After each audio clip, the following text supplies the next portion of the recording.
Welcome to PCOS Unfiltered, Nourish, Heal, Thrive, the place where real talk meets real healing. I'm Lindsie, health coach, nurse, mindful eating advocate, and fellow health warrior. Each week, we're diving deep into the truth about PCOS, from nutrition and mindful habits to emotional healing and everything in between, all without the filters, the fads, or the shame. If you're ready to nourish your body, heal from the inside out, and finally thrive, you're in the right place. Let's get started.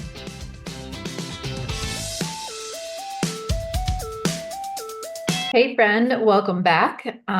So if you caught episode 1, we unpacked what insulin resistance actually is and why it can be happening long before labs ever catch it. So today, for the second episode of this 3-part series, we're diving into the next big question: what causes it?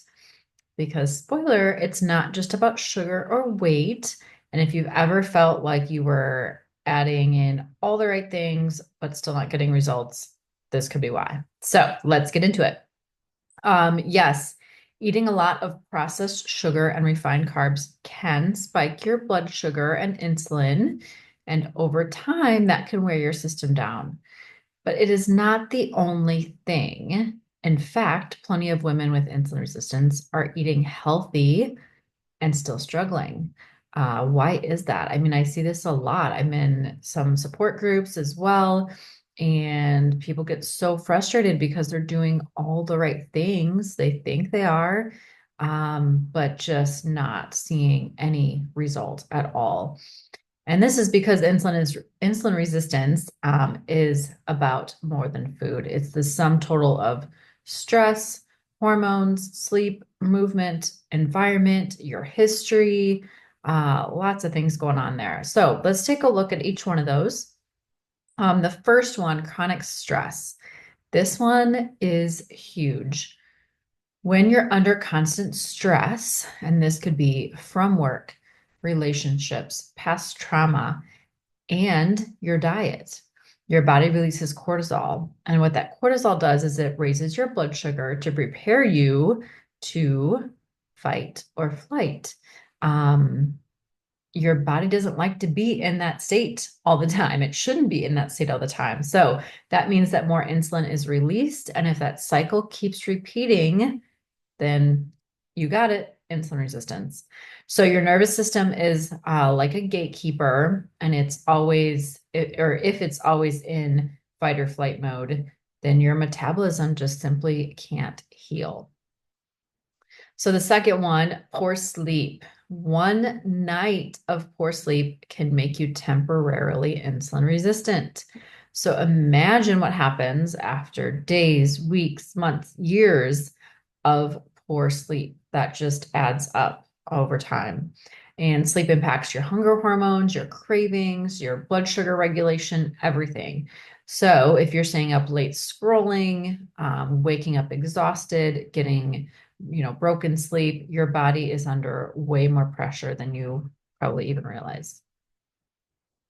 The next one, inflammation and toxins. So much going on in our environment, right? There are some things, yes, you can't control them, but there are a lot that we can. So you have environmental toxins like plastics.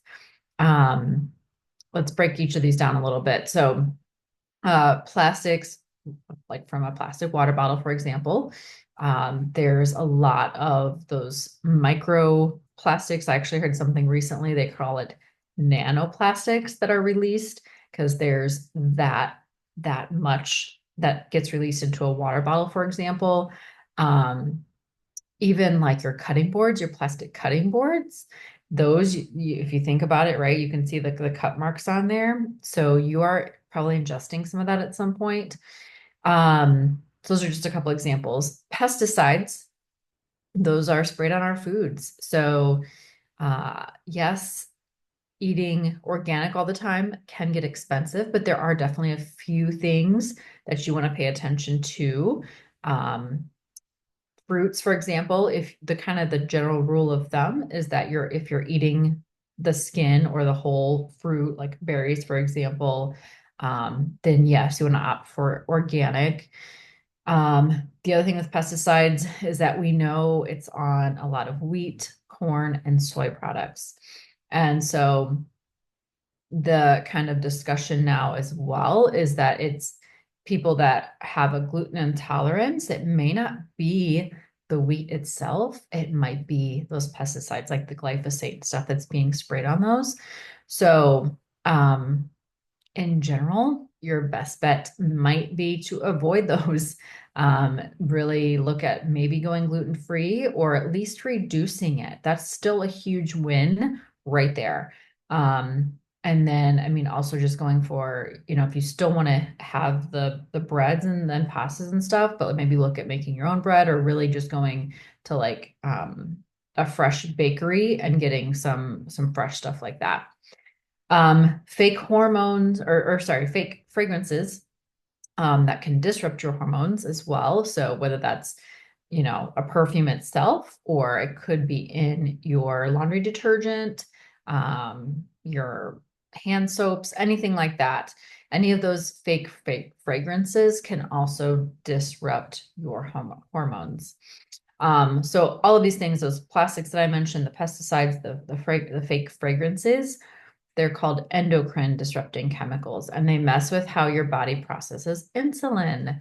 So combine that with the inflammation from processed foods, maybe your gut's out of whack, and now your cells are even less responsive to insulin. So this isn't just about what you eat, it's about what you breathe, you touch, you absorb every single day. So next one, your diet history, or maybe some yo-yo dieting that you've done in the past.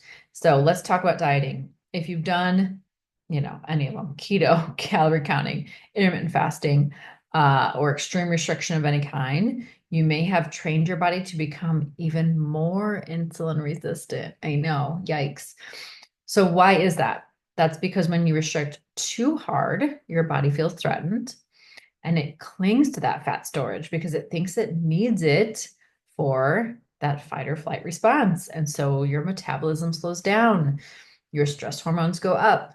And when you finally eat again, guess what? You get a big insulin spike. So this is why women say the more I diet, the harder it gets. You're not imagining that. Your body is adapting because it's trying to protect it because it thinks it needs to be ready to run from the tiger at any point. So your body's adapting, but unfortunately, that's just not in a good way. So the next one, hormones and PCOS. So now for my PCOS ladies, this is extra important. High insulin levels can make your ovaries produce more testosterone.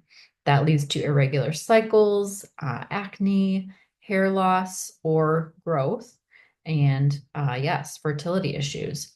So at the same time, the hormonal imbalances of PCOS can cause more insulin resistance. It just leads to this vicious cycle, unfortunately. So this is why addressing insulin resistance is a core part of managing PCOS.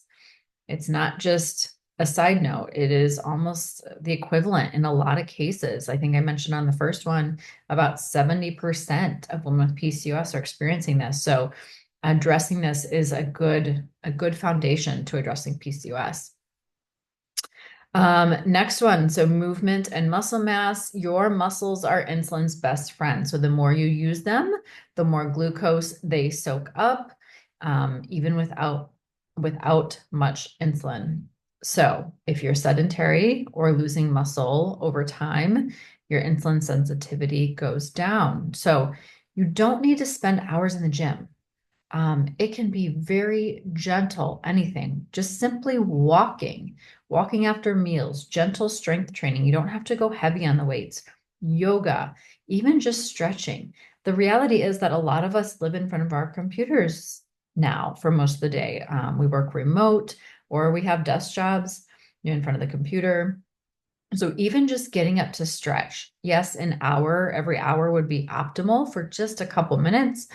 If it's every couple hours, that's great too. But just some simple stretches, reach down, touch your toes, put your arms overhead, just stand there and take a couple deep breaths, whatever that is still really, really going to have a huge benefit. Remember remember that movement is not punishment. It is medicine. Some people eat like crap and then, use exercise as kind of a way to kind of make up for that. And they're almost like they punish themselves. They're kind of trying to make up for it. So it's not, it's not punishment. It's a blessing when you think of how much you can move your body, and it is medicine. It can truly, truly help you. So this last one here is the environment that we live in. Our modern world is a perfect storm for insulin resistance. You have the ultra processed foods, screens, and late nights. So again, the reality is that some of us work, I've been there, done that, night shift. Our bodies aren't made for that, unfortunately, but we have to do what we have to do. So, so if you can control some of the other things, you can improve this. The screen time. A lot of your phones give you your data on screen time now as well. But even just trying to cut that out at least 30 minutes, if not an hour before bedtime, that's a huge, huge benefit. And then the other part of that too is getting outside first thing in the morning, even just for a few minutes to get some sunlight to kind of break the cycle and get you some fresh air first thing in the morning has so many benefits. And then chronic stress, like I talked about, less movement and those hormone disrupting chemicals. So it's not that your body's broken, it's reacting exactly how it was designed to, just in the wrong environment. So keep that in mind. And once you start shifting that environment, even with small steps, your body starts to respond differently. That is the key here, because you can't control everything all the time. So just one tiny little step. So whether that means taking that moment to stretch, even if it is just ends up being one time during the day that you didn't get in before, then that's one small step. And then you can build up to stretching a couple times during the day, or you're tracking your steps and maybe you're really low on steps. Maybe you're at like 4,000 steps a day. You realize try to get to 5,000 steps a day for a couple weeks and then try to increase it from there. Whatever it might be, just try to control those little things, improve those little things, and your body will respond differently and you will see some great results. So here's the big takeaway. Insulin resistance is complex. It's not just about being lazy or eating too much or doing it wrong. It's your body responding to stress, inflammation, hormones, and your history. And when you understand those root causes, you can finally stop blaming yourself.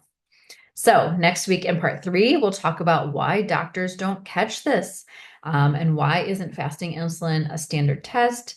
Why do we wait until things are bad to take action? And how can you advocate for yourself? So make sure you are subscribed so you don't miss it. And as always, thank you for being here, for doing the work, and for showing up for you. And I will see you next time. Bye. Thanks for tuning in to another episode of PCOS Unfiltered. If today's episode spoke to you, be sure to subscribe so you don't miss a thing. And if you loved it, a quick review would mean the world to me. Remember, healing is a journey, not a destination, and you deserve to feel empowered every step of the way. Until next time, nourish your body, heal your heart, and thrive like the boss you are.